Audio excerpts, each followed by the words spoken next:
ධර්ම ශ්‍රවණාභිලාෂී ශ්‍රද්ධා බුද්ධ සම්පන්න කාරුණික පින්වත්නි, මේ හැමදෙනාම දැන් මේ සූදානම් වෙන්නේ සසර දුක්ඛ නිවීම පිණිස ලෝතුරා බුදුරජාණන් වහන්සේ අපි කෙරෙහි අනුකම්පාවෙන් දේශනා කළ සද්ධර්මයෙන් විදක් ශ්‍රවණය කරන්ට. එනිසා හැමදෙනාම නොයෙක් අරමුණු වල සිත දුවන්නට නොදී තුනුරුවන් කෙරෙහි සිතේ පැහැදීම ඇති කරගෙන මේ අවස්ථාවේදී බොහෝම වමනාවෙන් මේ ධර්මයේ ශ්‍රවණය කරන්නට ඕනේ. ඒ වගේ ආදරෙන් සකසා ධර්මයේ ශ්‍රවණය කළාමයි ඒ ධර්මය දහම් කරුණු අපේ මතකයේ රැඳෙන්නේ. අපේ මතකයේ ධර්මයේ තිබුණොත් තමයි නුවණින් විමසලා අර්ථය අවබෝධ කරගන්න පුළුවන් වෙන්නේ. ඒ ධර්මයන්ගේ අර්ථය දැනගත් කෙනාටයි ප්‍රතිපදාවේ හැසිරෙන්න පුළුවන් වෙන්නේ. ධර්මයට අනුව හැසිරෙන ප්‍රතිපදාව පුරන කෙනාටයි මේ ජරා මරණ සංඛ්‍යාත සසරෙන් එතර වෙලා අජරාමර නිර්වාණ ධාතු සාක්ෂාත් කරගන්න පුළුවන්කම ලැබෙන්නේ. අත්තමඤ්ඤාය ධම්මමඤ්ඤාය ධම්මානුධම්ම පටිපන්නෝ හෝති. අර්ථය දැනගෙන ධර්මයේ දැනගෙන ධර්මානුධර්ම ප්‍රතිපත්ති වෙන්නට ඕනේ. ඉතින් මේ අර්ථබෝධයේලා පළවෙනිම අංගය වෙන්නේ ධර්මය පිළිබඳ මන දැනුමක්, මන අවබෝධයක් ඇති කර ගැනීම. ඒ දැනුම, ඒ අවබෝධය අපිට ලැබෙනවා සකසා උවමනාවෙන් මේ දේශනාවන් ශ්‍රවණය කරනකොට. කුමන හෝ දේශනාවක් නෙවෙයි, චතුරාර්ය සත්‍ය ඝටිත වූ ධර්මයේ ශ්‍රවණය කරන්නට ඕනේ කියන එකයි ධර්මයේ සඳහන් වෙන්නේ.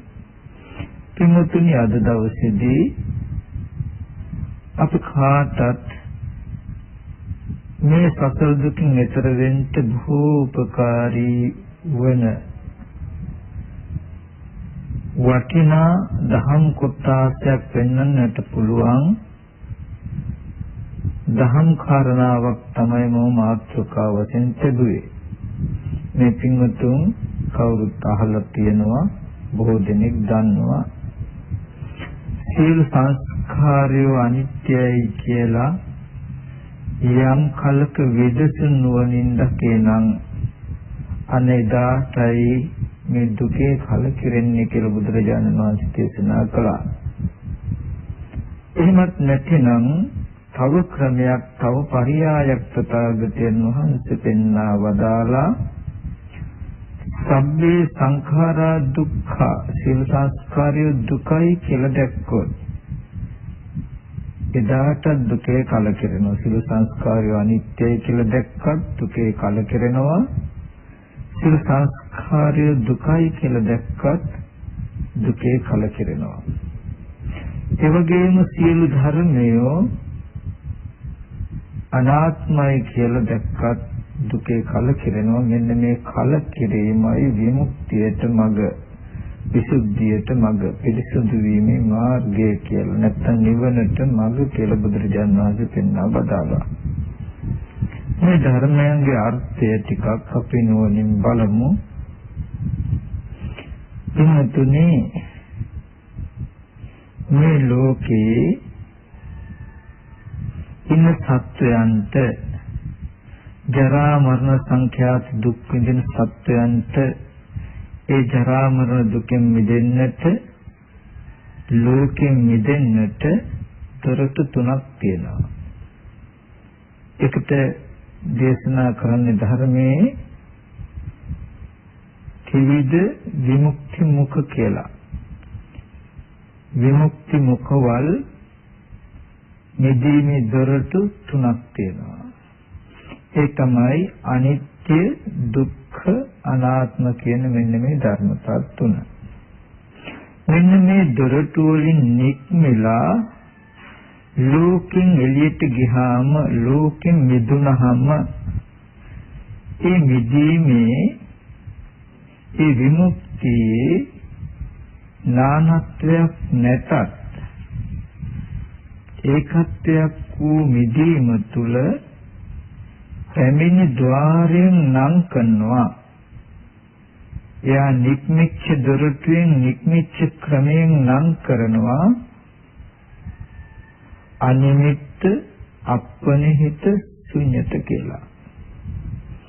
අනිමිත්ත චේතෝ විමුක්තිය, අපනිහිත චේතෝ විමුක්තිය, ශුන්‍යත චේතෝ විමුක්තිය කියලා මේ චේතෝ විමුක්ති එකාකාර වූ චේතෝ විමුක්තිය තුන් ආකාරෝ නමක් ලැබුවේ පින්වතුනි මෙන්න මේ මිදීමේ දොරටුන්ගේ ඇති නානත්වය මතයි.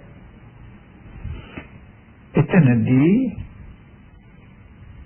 මේ මිදීමේ දොරටුව හරහා ඒ තුලින් කෙලෙසුන්ගෙන් ආශ්‍රවයන්ගෙන් මිදිලා සියලුම ජාති ජරා මරණ ආදී දුකෙන් මිදිලා ලබනේ අමෘත නිර්වාණ සංඛ්‍යාත විමුක්තිය සාක්ෂාත් කරගන්න තැනට පවතින ධර්මතා ටික අපි ටිකක් ක්‍රමානුකූලව සිහිපත් කරලා බලමු.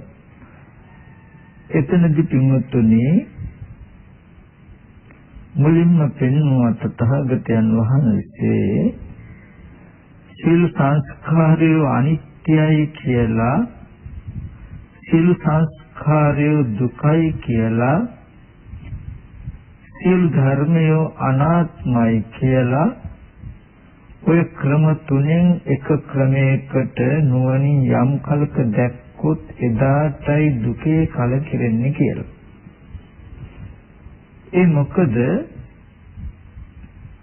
ඒට මෙහා පින්වතුනි ලෝකෙ තුල යම් යම් කලකිරීම නැතුව නෙමෙයි තියෙනවා. නමුත් පින්වතුනි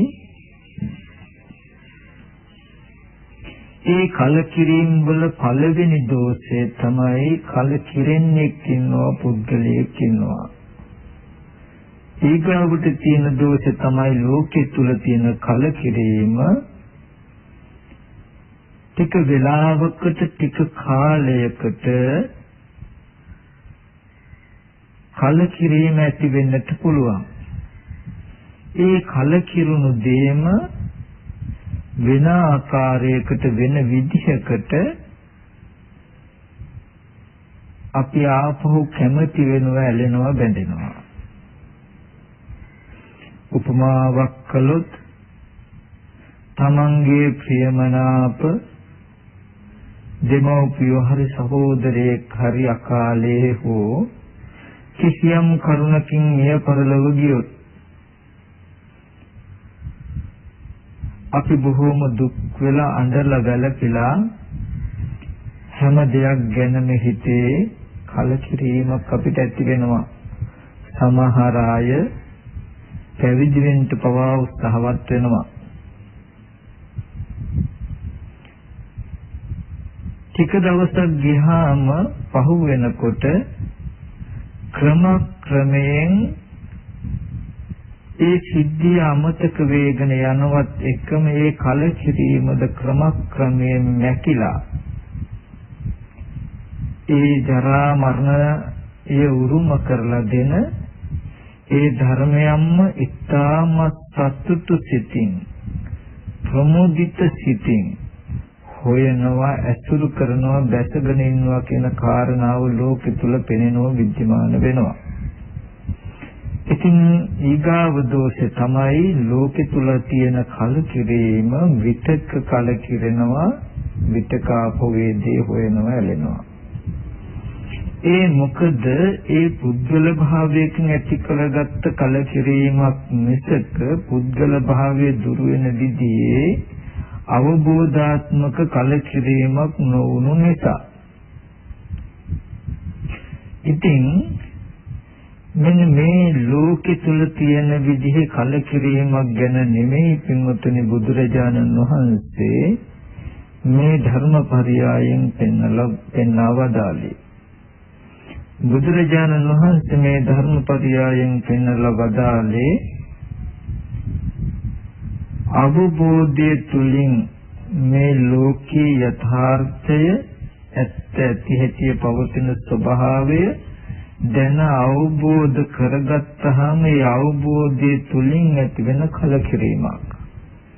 මේ කලකිරීමේ සුවිශේෂී ලක්ෂණය තමයි කලකිරෙන්නේ නැහැ. ඒ කලකිරීමද හේතු ප්‍රත්‍යයයි. ඇත්ත දකින්න නිසා කලකිරෙනවා කියන පරියායක් යෙදෙනවා. ඊට පස්සේ ඊගාව දේ තමයි මේ කලකිරීම විතක ඇති වෙලා ආපහු විතක නැති වෙන වෙනස් වෙන එකක් එහෙම වෙන්නේ. ඒ කලකිරීම හැම කල්හිම හැම ධර්මතාවයකින්ම සංකත ලෝකෙ තුල පවතින නොඇලීමක් ඇති කරවන්ට තරම් සමත් වෙන කලකිරීමක් වෙනවා විනා ආපහු විතක ඒ කලකිරීම ඒ සිද්ධාන්තයන් අමතක වීම තුලින් නැති වෙලා ආපහු ඇලෙන මනසක් පවතින තත්ත්වයට එන්නේ නැහැ. ඒ නිසා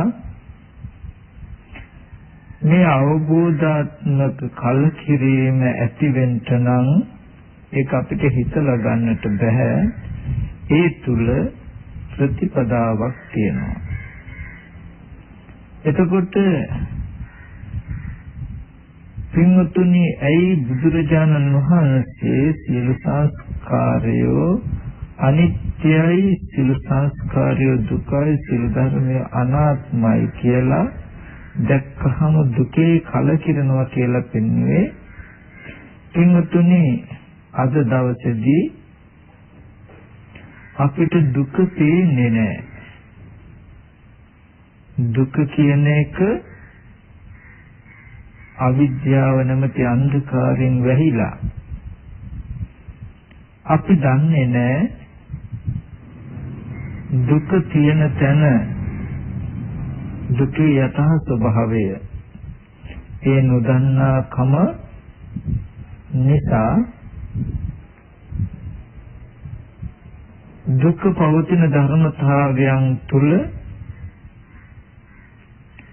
අපි වැරදි ආකාරයේ දැනීමක් දැකීමක් ඇති කරගෙන තියෙනවා.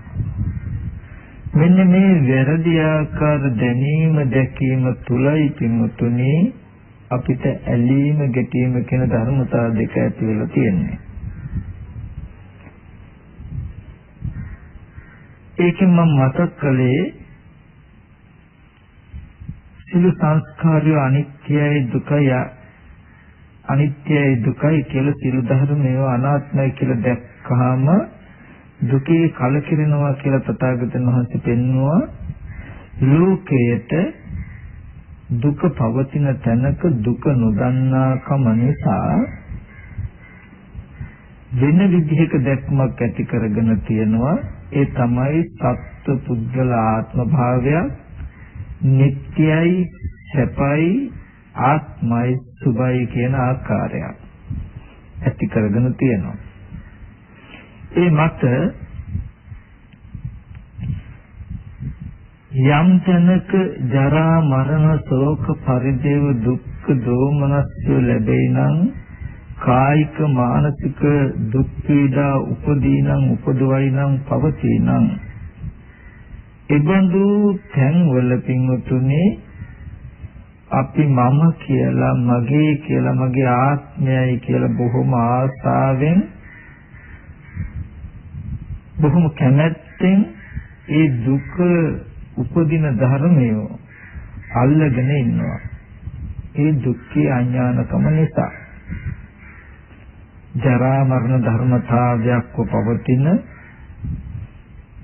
දුක් වූ ස්වභාවයක් පවතින රූපය ගන්න ඒ රූපය යථා ස්වභාවය නොදැක අපි අම්මා කියලා අප්පච්චි කියලා ඒ වගේම දුව පුතා කියලා සහෝදර සහෝදරී කියලා ඥාති හිතයි සින් කියලායි දකින්නේ. එහෙම දැකලා ඒ බොහොම ආසාවෙන් අල්ලගෙන ඒව විඳිනවා. ඒ වගේම රත්තරන් කියලා රිදී කියලා මුතු මැණික් කියලා වෙනස් වෙන්න පුළුවන් විපරිණාම වෙන රූප නිත්‍ය හැටියට සැප හැටියට දැකලා වටිනාකමක් දීලා අපි ඒක සතුටු වෙමින් ඉන්නවා. මේ දේවල් වල සතුටු වෙවි සතුටු භවයේ ගුණ කියමින් ඒ තුල ඇලිලා ඉන්නකොට පින්වතුනේ අපි දන්නේ තියුණාට අපි ඇලුනේ අපි බැඳුනේ දුකේ ඇලුණු දුකේ බැඳුණු කෙනා දුකින් මිදෙන්නේ මේ ජීවිතේ දුක් විඳින්මින් අඬමින් බැලපෙමින් ශෝක කරමින් ඔය දුක් වේදනාවන් උපද්දවමින් විඳින්මින් මතුවේ දුක ඇති වෙන්න තියෙන හේතු ටිකම හදා ගන්නවා. හදාගෙන ඒ හේතු ටික නිසා නැවත දුකකටම යනවා. ඉතින් දුකම විඳින්මින් දුකම හොයන ධර්මතාවයක් තමයි ලෝකෙ තුල තියෙන්නේ. කවදාවත් මේ දුක නේද අපි හොයන්නේ දුක නේද නැවත නැවතපත් වෙන්නේ දුකට නේද කියන කාරණාව පෙනෙන්නේ නොපෙනෙන කම නිසා දුක් දේ සැප හැටියට දකින කම නිසා ආත්ම හැටියට දකින නිසා ඒ දේවල්ම හොයමින් ඒ දේවල් තුලම ඇලිලා බැඳිලා අපි කටයුතු කරනවා. ඉතින් මෙන්න මේ ලෝක තුල නොයෙක් ආකාරයට අපේ මනස ඇලිලා බැඳිලා පවතිනවා නම් යම් ආකාරයකට අම්මා තාත්තා දුව පුතා සහෝදර ඥාති හිතයිසින් කියන ආකාරයකට වේවා කන් රිදී මුතු මැණික් මිල මුදල් කියන ආකාරයකට වේවා ගෙවල් දොරවල් යාන වාහන ඉදකඩම් වතු පිටි කියන ආකාරයකට වේවා කුමන ආකාරයකට හෝ අපේ මනසේ කැමැත්තක් තියෙනවා නම් ඇලීමක් තියෙනවා නම් පින්වත්තුනේ මෙන්න මේ කැමැත්ත ඇලීම කියන එකට තමයි ධර්මයේ සඳහන් වෙන්නේ තණ්හාව නැත්නම් දුක්ඛ සමුදය කියලා. ඒ තණ්හාව නැත්නම් දුක ඇති කරන හේතුව ඇලීම කියන කාරණාව තියෙන්නේ අපි කැමති වෙච්ච තැන පවතින යථා ස්වභාවය නොදකින කම නිසායි. ඒ විදිහට ඇලිලා බැඳිලා පවතින්නේ. අපි ඇලිලා බැඳිලා මේ තරම් ආසාවෙන් නැවත දුක් උපදින හේතුව ඇති වෙන විදිහට අසුරු කරන මේ ධර්මතාවයන්ගෙන් මේ ලෝකෙන් කවදාම හරි දවසක අපි මිදෙන්නේ ඒ අපි ඇලිලා බැඳිලා ඉන්න ධර්මතාවයන්ගේ ඇත්ත ඇති හැටි දැක්කොත් අන්නේ දැකීම නිසා ඇති ඥාන දර්ශනයේ මුල් කාරණාව කරගෙනයි. ඉතින් ලෝකෙන් මිදීම සඳහා ඒ මිදීමේ දොරටුවෙන් ඇතුල් වීම සඳහා ක්‍රම තුනක් තමයි තථාගතයන් වහන්සේ පෙන්වා වදාළේ අනිත්‍ය දුක්ඛ අනාත්ම කියලා.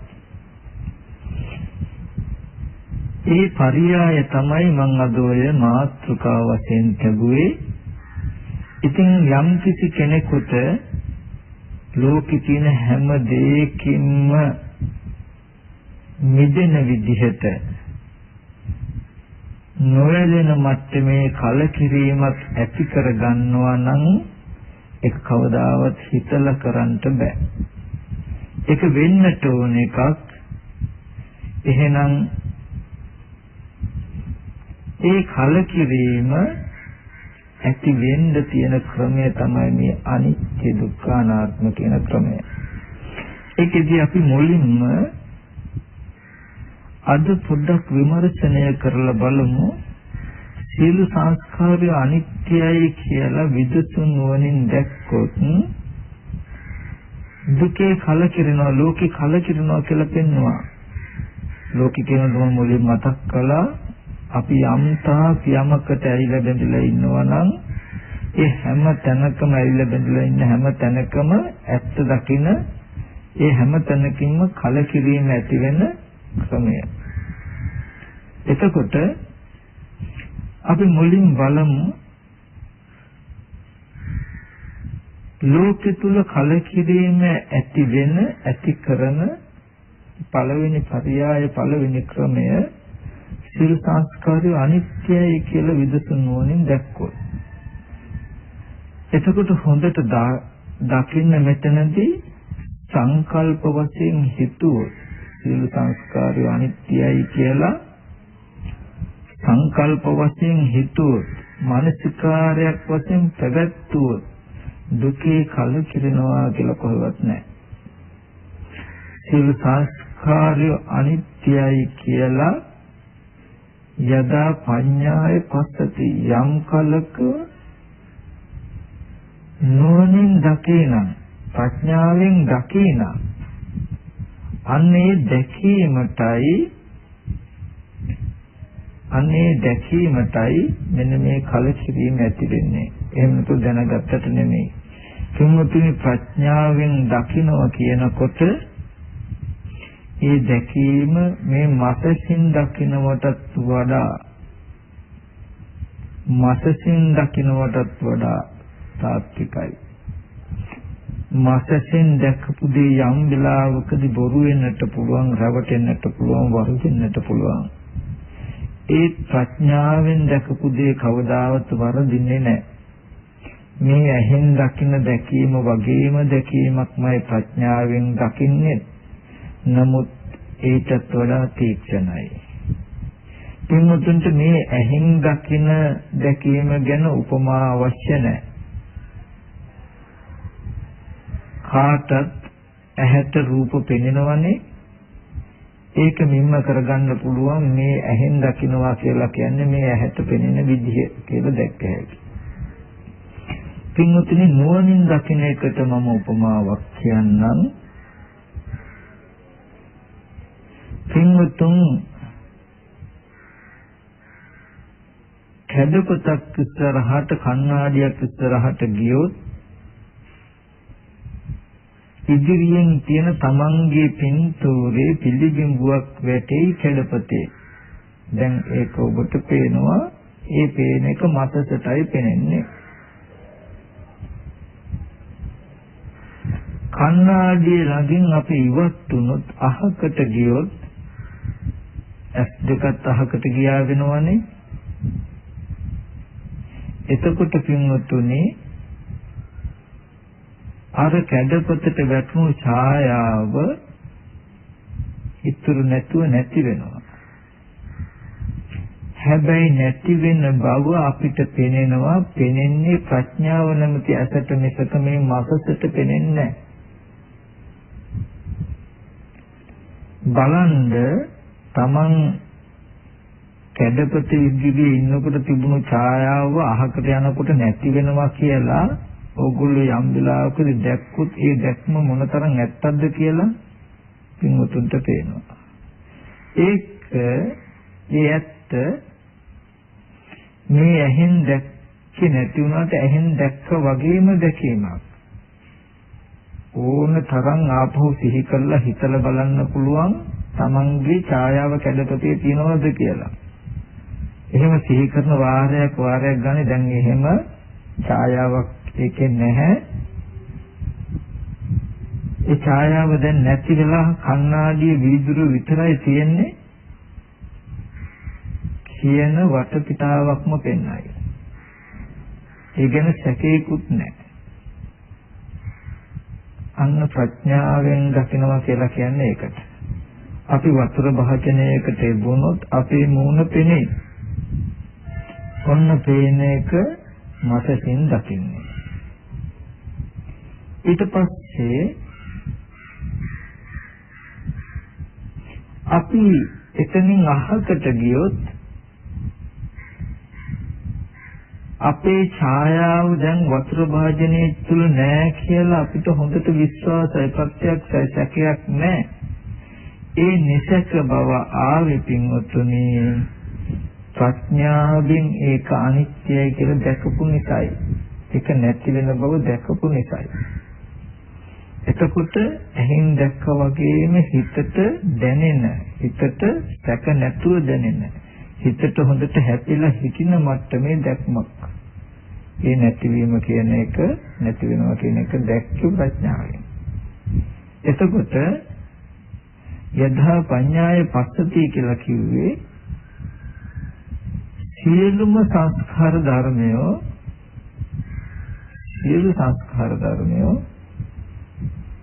අනිත්‍යයි කියලා නුවණින් දකින්න ඕනේ. ඔන්නෝයි දැක්ම විදිහටම දකින්න ඕනේ.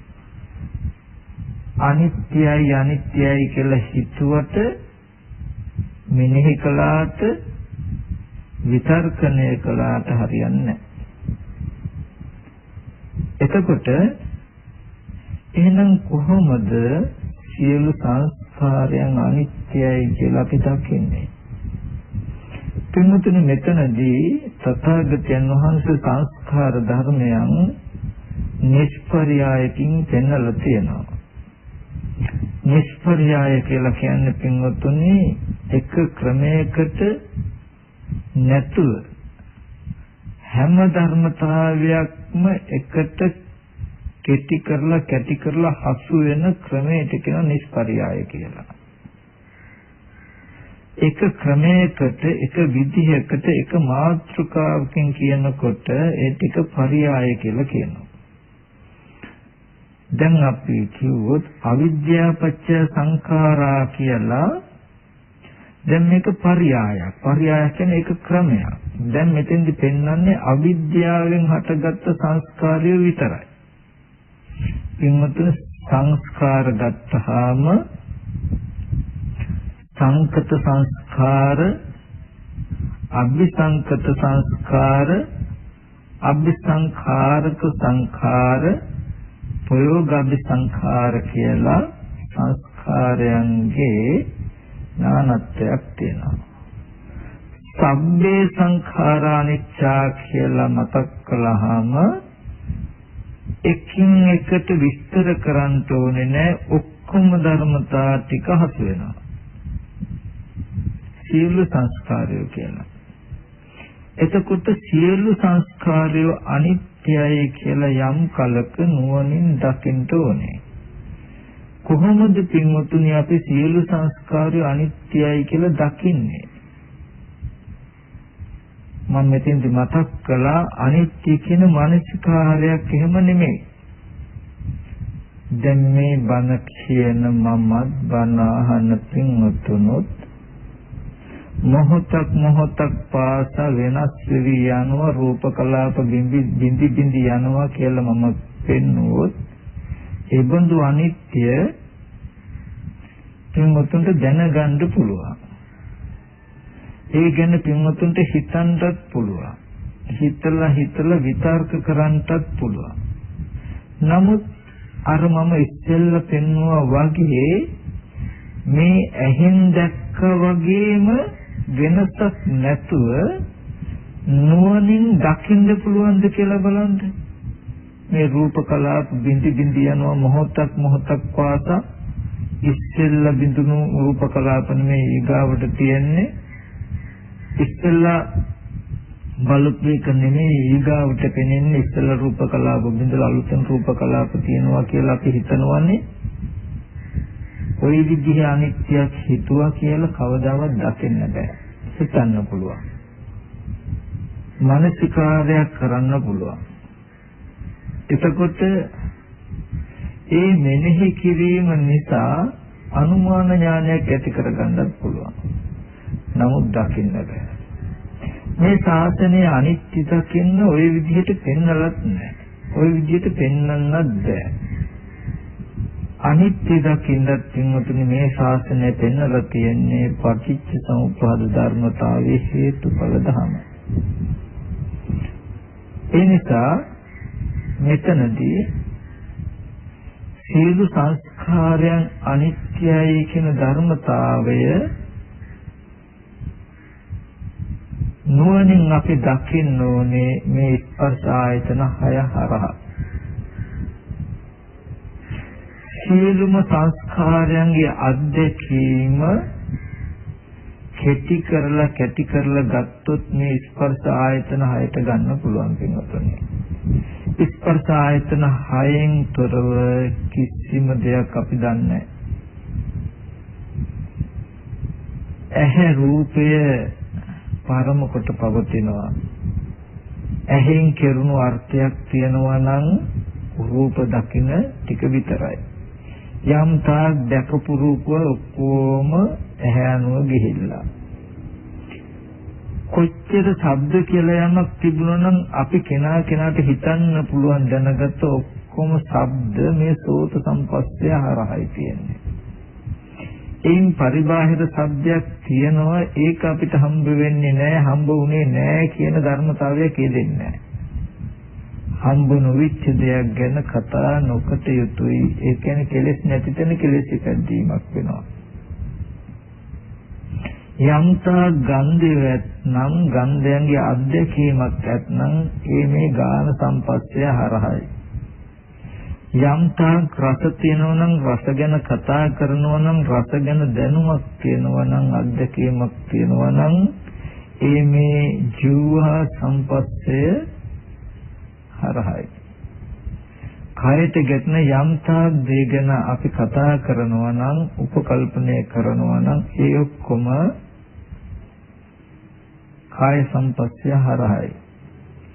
යම්තාක් දැකපු අහපු නාසයට දිවට ශරීරයට දැනුණු ධර්මතාවයනොත් ඊට අමතරව මනෝමය අතීත අනාගත වර්තමාන කියන තුන් කාලයල යමක් සිහි කරයි නම් හිතයි නම් කියයි නම් මේ හිතන හැම දෙයක්ම මනෝ සම්පස්සය අනුව පවතිනවා. එතකොට ස්පර්ශ ආයතන 6 අධ්‍යක්ීම තුලයි ස්පර්ශ ආයතන 6න් ඇතුල් පැත්තේ අපි තුලට සියලු සංස්කාරයන්ගේ අධ්‍යක්ීම ඇවිල්ලා තියෙන්නේ. අපි මේ ස්පර්ශ ආයතනෙන් පරිබාහිර ඉරහඳ ගස්වැල් කඳුලැටි තාරකා කියලා බැහැරයි කියලා හිතුවනම් හිතනවනම් කිව්වනම් කියනවනම් ඒද අපේ මනසේ ඇති දැනුම් පරාසය තුලමයි. ඒද ඇහෙන් හෝ හිතින් ඇහෙන් හෝ කනෙන් හෝ නාසයෙන් හෝ දිවෙන් හෝ කයෙන් හෝ යම් ස්පර්ශ ආයතනයකින් දැනගෙන අහලා දැනිලා ඇතුල් කරගත්ත ප්‍රමාණයක්මයි. එහෙම නැත්නම් මනෝ විඥාන සම්පස්යෙන් හිතලා ඇතුල් කරගත්ත ප්‍රමාණයක්මයි. ඒ නිසා සියලු සංස්කාරයෝ කියනකොට පින්වතුනි මේ ස්පර්ශ ආයතන 6 අධ්‍යක්ීමට නතු කරගන්න මුලින්ම සියලු සංස්කාරයෝ අනිත්‍යයි කියලා යම් කලක දැක්කොත් කියන කාරණාවේදී පින්වතුනි මෙන්න මේ ස්පර්ශ ආයතන 6 යම්තාක් අධ්‍යක්ීමක් තියෙනම් මේ ස්පර්ශ ආයතන 6 ඇති වෙන ඇති වුණ අනාගතයට ඇතිවන්නා වූ යම් අධ්‍යක්ීමක් තියෙනවා නම් ඒ හැම ධර්මතාවයක්ම හේතුන්ගෙන් හටගෙන හේතු නැති වෙනකොට නැති වෙන ධර්මතාවයක් කියලා දකින්න පුළුවන් තැනක දකින්න මට්ටමක් අපේ මනසට ඇති වුණොත් මෙන්න මේකට කියනවා සියලු සංස්කාර ධර්මය අනිත්‍යයි කියලා දකිනවා කියලා. ඒ කියන්නේ ඇහෙන් යම් රූපයක් දැක්කනම් පින්වතුනි අපිට හොඳට නුවණ තියෙන්නට ඕනේ, නුවණ එන්නට ඕනේ. මේ පේන රූපය හේතු ප්‍රත්‍යයයි. වර්තමානයේ යම් යම් හේතු ටිකක් යම් ප්‍රත්‍ය ටිකක් උපයෝගී කරගෙනයි හැදුනේ කියලා දකින්නට ඕනේ. මේ හේතු නිසා මේ පෙනෙන දේ ඇති වෙනවා කියලා යම් කලක දැක්කොත් දකින්න පෙර තිබ්බා කියන අතීත අන්තය යාට ඇතහැරෙනවා. මේ පෙනෙන දේ මේ හේතු ටික නැති වෙනකොටම නැති වෙනවා. දැකීමෙන් පස්සේ ඉතුරු නැතුව මේක නිරුද්ධ වෙනවා කියලා දැක්කොත් අනාගත අන්තය අතහැරෙනවා. ඉදිරියට තියනවා, ඉදිරියට යනවා, ඉස්සරහට පවතිනවා කියන අන්තය අතහැරෙනවා. එතකොට වර්තමානයේ තුල අනිත්‍ය කියන එක දර්ශනයක් වෙනවා. යාට හේතු ටික නිසා හටගත් පෙනීම ඇතිවෙන්න හේතු වෙච්ච මේ හේතු ධර්මයෝ ටික නිසා පෙනෙන බව වෙනවා. ඒ හේතු ටික නිරුද්ධ වෙනකොට පෙනෙන දේ නිරුද්ධ වෙනවා කියලා වර්තමානයේක ප්‍රත්‍ය නිසා හටගත් ධර්මයෝ ප්‍රත්‍ය නැති වෙනකොට නැති වෙනවා කියලා හටගෙන නැති වෙන බවක් දකිනවා. ඒ දකින දර්ශනයට අතීතාන්තයත් අනාගතාන්තයත් දෙක අතහැරිලා වර්තමානයේක දකිනවා. පෙර නොතිබීම පෙනෙන දෙයක් ගත්තොත් පෙර නොතිබීම හටගෙන ඉතුරු නැතුව නැති වෙනවා. අහුත්වා සම්භූතං හුත්වාන භවිස්සති. එතකොට ඇහැට පෙනෙන දේ පෙර නොතිබීම හටගෙන ඉතුරු නැතුව නැති වෙනවා කියලා දැක්කොත් ඒ තමයි ඇහි ස්වභාවයත් රූප දකින හිතේ ස්වභාවයත් ඒ පරියායෙන් උපන්න වේදනා සංඥා චේතනා කියන චෛතසිකයන්ගේ ස්වභාවයත්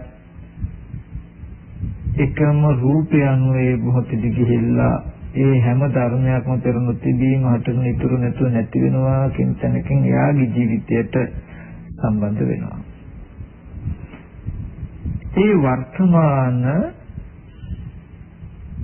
හේතුඵල ධහම පටිච්ච සමුප්පන්න බව හරහා අනිත්‍ය වූ ඥාන දර්ශනය ඇති කරගන්නකොට එයා දන්නවා අතීතයේද තියෙන දෙයක් නැහැ. අතීතයේ කියන තැනකද වුණා නම් මේ වගේම සිද්ධියක් හේතු ටික නිසාම ඒ තැන යම් ඵලයන් හට ගන්නට ඇති. දැකපු රූප තියෙන්නට ඇති. ඒ හේතු ටික නිරුද්ධ වෙනකොටම ඒ පෙනුන හැම දෙයක්ම නිරුද්ධයි කියන නුවණ එනවා. යම් රූපයක් අපි බලන්න යනවා නම් එයා දන්නවා අනාගතයට තියෙනව නෙමෙයි. අපි හිතින් සිහි කරන විදිහේ රූපයක් බහැර කොහෙවත් තියෙනව නෙමෙයි. නැවත මේ සිහි කරන කම රූපයක් ඇති බවට සිහි කරන කම සිහි කරනකොට රූපයක් තියෙනවා කියලා හිතට දැනෙන කම නැවත රූපයක් ඇති කරගන්න හේතු වෙන අවිද්‍යා කර්ම නේද කියලා එයා දකිනවා. මේ හිතට දැනෙන ස්වභාවය සිහිපත් කරගෙන අපි යම් වස්තුවක් බලන්න ගියාම ආපහු රූපයක් පේන්න තියෙන හේතු ටික හැදුණු හින්දාම රූපයක් පෙනුණා ඒකද හේතු නැති වෙනවා කියලා එයා දකිනවා. මේ වගේ ස්පර්ශ ආයතන 6 හරහාම පටිච්ච සමුප්පන්න බව හරහායි මේ අනිත්‍ය දර්ශනය එන්නට ඕනේ. මේ ශාසනයේ අනිත්‍ය කියන ධර්මතාවය පෙන්වන්නේ පින්වත්තුනි සහේතුකව මෙහෙන්ද මෙහෙ ඇවිල්ලා බලන්න කියලා කෙනෙකුට පෙන්වන්න පුළුවන්කම තියෙන ඒ නිසායි. යම් යම් හේතුවක් යම් යම් ප්‍රත්‍යක් නිසා යම් ධර්මයක් හට ගන්නවා නම් ඒ ධර්මයන්ගේ නැතිවීම පෙන්නලයි ඒ හේතුන්ගේ නැතිවීම පෙන්නලයි ඵලය කියන එක නැති වෙනවා නිරුද්ධ වෙනවා කියන කාරණාව පෙන්වන්නට ඕනේ. ඒ නිසා මේ ශාසනය අනිත්‍ය ගැන කතා කරනවා නම් ඇති දෙයක නැති බවක් නෙමෙයි පින්වතුනි, හටගත් දෙයක ඉතුරු නැතුව නැතිවීමක් ගැනයි පෙන්වන්නට ඕනේ. තියෙන දෙයක නැති බව අපි කාටවත් දකින්න පහසුයි, කතා කරන්න පුළුවන්. නමුත් ඒක ඥාණයෙන් නුවණින් දකින්නවා කියන කාරණාව ලැබෙන්නේ නැහැ. ඒකම මතක් කළේ දැන් ඇති දෙයක නැති බවක් තමයි ලෝකේ අපි අනිත්‍ය කියලා දකින්නේ. ඒ කියන්නේ වටාපත කියලා දෙයක් අපි කියමු. දැන් මේ වටාපත කියන ධර්මතාවයක් තියෙනවා. මේ තියෙන වටාපත රූප කලාප බිඳි බිඳි යනවා වේගෙන්. ඉස්සෙල්ලා දකින්නකොට තිබුණු රූප කලාප නෙමෙයි මේ දැන් බලනකොට තියෙන රූප කලාප නෙමෙයි තව ටිකකින් කියලා. හැබැයි ඉතින් හැම වෙලාවෙම අලුත් රූප කලාප හැදිලා හරි අපිට කෙලෙස් වශයෙන් ඇසුරු කරන වටාපතක් ඉතුරු වෙලා තියෙනවා. අනිත්‍යයි කියන ධර්මතාවය කොච්චර කතා කළත් අලුතෙන් හදලා හරි හැදිලා හරි අපේ කාරණාව කරගන්න පුළුවන් කෙලෙස් ටික පවත්වන්න පුළුවන් විදිහට හම්බ වෙන නිසා ඔහොම අනිත්‍යයක් බලලා තේරුමකුත් නැහැ. ඔය වගේ තැනකින් තථාගතයන් වහන්සේ අනිත්‍ය දේශනා කළත් නැහැ. තථාගතයන් වහන්සේ හැම වෙලාවෙම අනිත්‍යයි කියන ධර්මතාවය පෙන්වන්නේ යමක් හේතු නම් යමක් ප්‍රත්‍ය නම් ඒ හේතු ඒ ප්‍රත්‍ය නැති වෙනකොට නැති වෙන නිසායි අනිත්‍ය කියන එක. මජ්ක්‍ධිම නිකායේ චචක්ක සූත්‍රයේ හැම බලන්න මේ චචක්ක සූත්‍රයෙන් බොහොම ලස්සනට බුදුරජාණන් වහන්සේ පෙන්වනවා අනාත්මය කියන්නේ හේතු, අනිත්‍යය කියන්නේ හේතු, මේව ප්‍රත්‍යයෙන් හටගත්ත බව පෙන්වනවා. එතකොට පින්වතුනි අපි ඒකට තව මම පොඩි උපමාවක් ගන්නම්. මේ ශාසනය පෙන්වන අනිත්‍ය සහ ලෝකේ තියෙන අනිත්‍ය අතර වෙනස. ඒ වගේම ලෝකීය අනිත්‍ය කතා කරන තැන ලෝක කියලා කියන්නේ අපි අද අනුමානෙට හිතාගෙන ඉන්න තැන ගැන. තථාගතයන් වහන්සේ පහළ වෙන්න ඉස්සර වෙලත් මේ ලෝකයේ හැම වෙලාවෙම කතා කරන අනිත්‍ය මට්ටම තිබුණා, තේරුණා. නමුත් ඒ තුල මෝහය හැම වෙලාවෙම හැංගිලා පවතිනවා. ඒකට අපි ඉස්තර කතා කරපු වෙනද කතා කරපු අර මිරිඟුවේ උපමාවම ආපහු අරගෙන බලමු. යම් කිසි කෙනෙකුට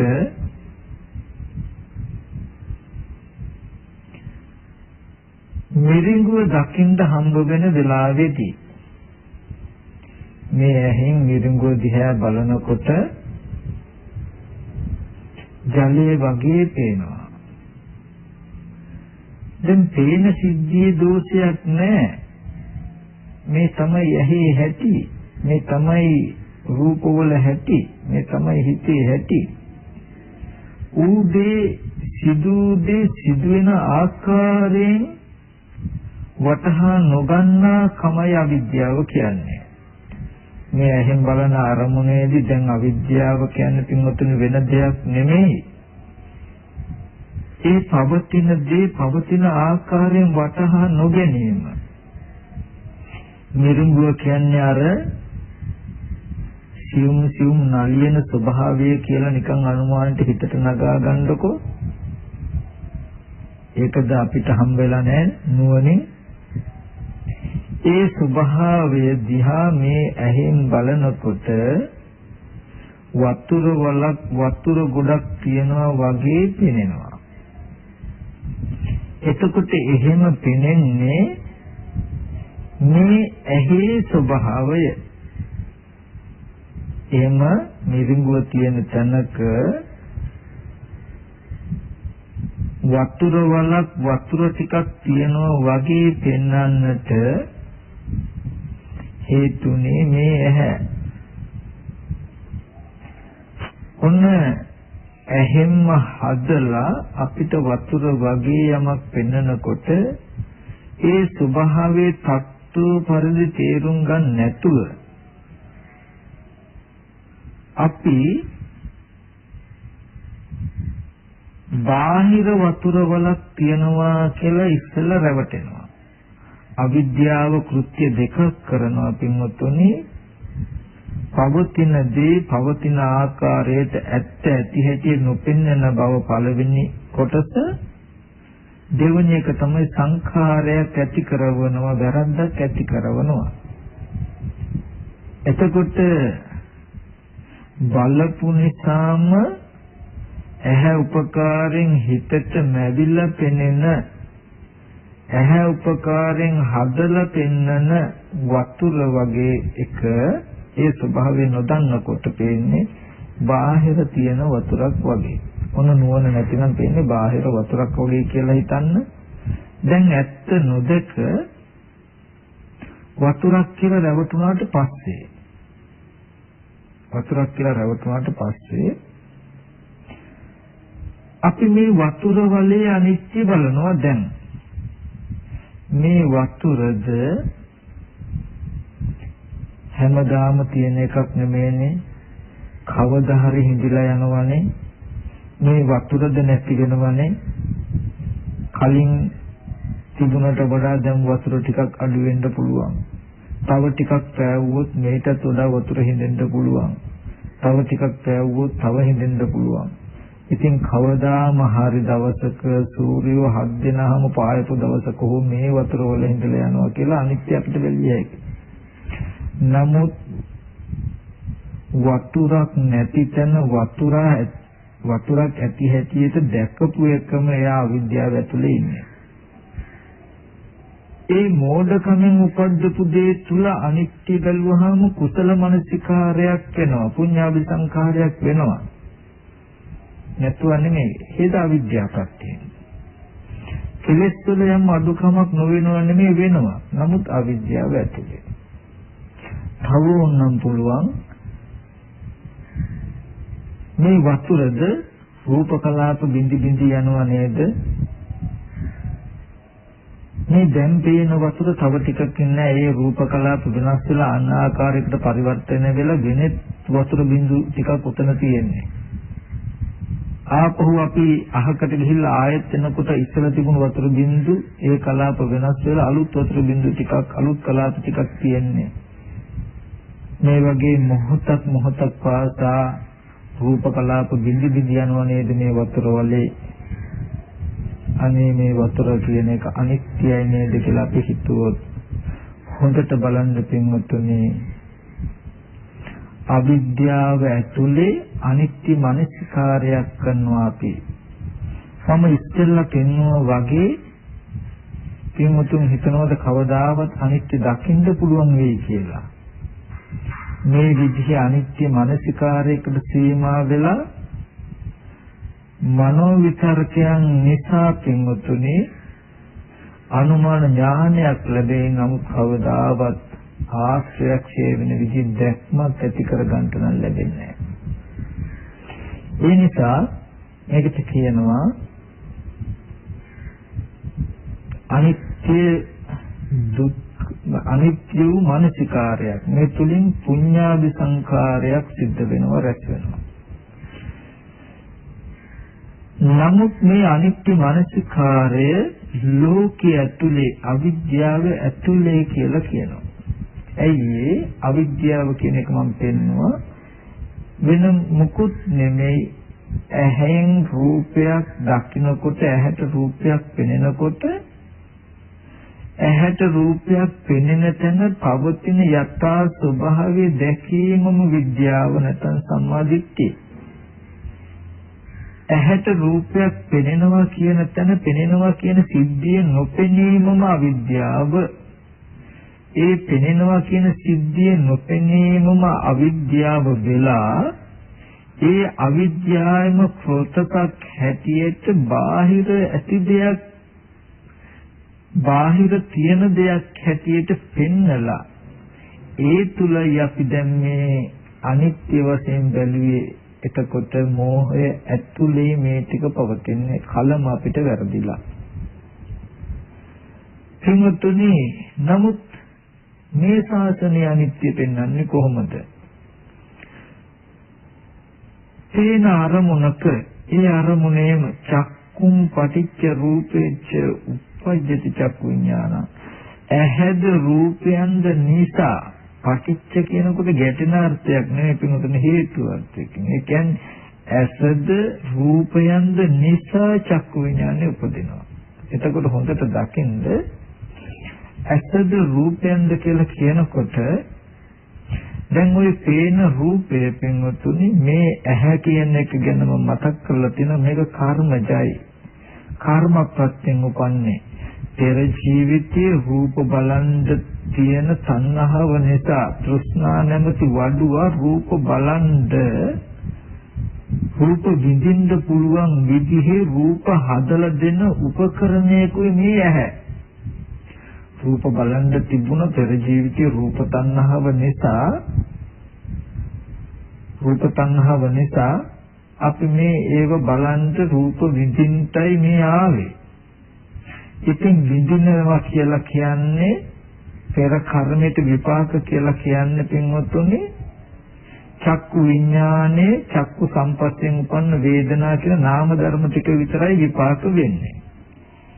ඒ පෙර කර්මයට විපාක විඳින්න පුළුවන් වෙන්නේ රූප තිබ්බොත්නේ. ඉතින් ඒ රූප විඳින්න අපිට රූප හම්බෙන්න උපකරණයක් ඕනේ. කර්මෙම අනිත් පැත්තෙන් මේ ඇහැ හදලා තියනවා පින්වතුනි මොකටද? යම් යම් ආකාරයකට විඳින්න පුළුවන් විදිහේ රූප හදලා ඇහෙන් පෙන්නනවා. බාහිර තියෙන්නේ මහා භූතත් අවකාශ ධාතුවත් ඒ කියන සුද්ධාෂ්ටකය අර නිරින්ද ස්වභාවයෙන් අලියන ස්වභාවය වගේ ඒ සුද්ධාෂ්ටකයේ තියෙන තැනක ඇහෙන් බලනකොට වතුර වගේ ඔන්න රූපයක් හදලා හිතට පෙන්වනවා. දැන් ඔතන කාගේවත් දෝෂ නැහැ. ඔක තමයි ධර්මතාවය. ඔන්න ඔය ටික දැක්කොත් අපි දකිනවා දැන් මේ වතුර වගේ පෙනෙන රූපේ පෙර නොතිබීමයි හටගත්තේ. ඇහත් රූපයත් නිසා, ඒ කියන්නේ ඇහැ නිසායි රූපය, ඇහත් රූපයත් දෙන්න නිසායි හිත. ඔන්න එතකොට කියනවා ස්පර්ශයක් කියලා රූපයක් ගැටුණා කියලා. මේ ධර්මතා තුන, මේ සිද්ධි තුන සම්පූර්ණ වෙන්න ඕනේ. රූප ස්පර්ශ වෙනවා කියන ගණිතය යන්න. එතකොට ඇහෙන් රූපයක් බලලා ඒක බලපු එකද තියෙන එකක් නෙමෙයි, හදාගෙනම බලලා ඔන්න වතුර වගේ රූපේ විඳින්න පුළුවන්. ඇහැ අහකට යනකොටම ගන්නකොටම ඒ හිතද නිරුද්ධ වෙනවා, ඒ රූපෙද නිරුද්ධ වෙනවා. එතකොට ඉතුරු නැතුවම නැති වෙනවා. එතකොට මෙන්න මේ වගේ ඒ පෙනෙන රූපය ගැන යම් කිසි අවබෝධයක් ඇති වුණොත් හේතුඵල ධම හරහා පටිච්ච සමුප්පන්න බව හරහා රූපේ පෙර නොතිබීම හටගෙන ඉතුරු නැතුව නැති වෙනවා කියලා තේනේ. අන්න ඒ තේනීම පින්වතුනි අනිත්‍ය. එතකොට දැකපු රූපයක ශේෂයක්වත් රූප කලාප වෙනස් වීමවත් පවතින ජලය වගේ එකක් ඉතුරු නෑ යාට. දකින්න පෙර ජලය වගේ රූපයක් තිබ්බේ නෑ. දැක්කයන් පස්සේ තියනවා නෙමෙයි, ඇහෙන් බලපු නිසාමයි පෙනෙන්නේ. ඒකට හේතු ටික තියෙනවා. ඇහැ නිසායි රූපේ, ওই දෙන නිසායි දැනගන්න හිත ඇති උනේ. මෙහෙමයි රූපයක් ගැන දැනුම ඇති උනේ කියලා එයා හොඳට දන්නවා. එහෙනම් දැනගත්තෙන් පස්සේ ඉතුරු නැතුවම නැති වෙනවා කියලා දකිනවා. මෙන්න මේ විදිහට උන්න ඇහැ මුල් කාරණාව කරගෙන පවතින සියලුම රූපවල අනිත්‍ය දකින හැම රූපයකම මෙහෙමයි නේද? එහෙනම් අතීතයේදී යම් රූපයක් දැක්කනම් ඒත් මෙහෙමයි, අනාගතයේදී මේ ඇහෙන් රූපයක් පෙනෙනනම් ඒත් මෙහෙමයි කියලා අතීත අනාගත කියන තුන් කාලයේම අනුගේ නුවණක් යාට පහළ වෙනවා.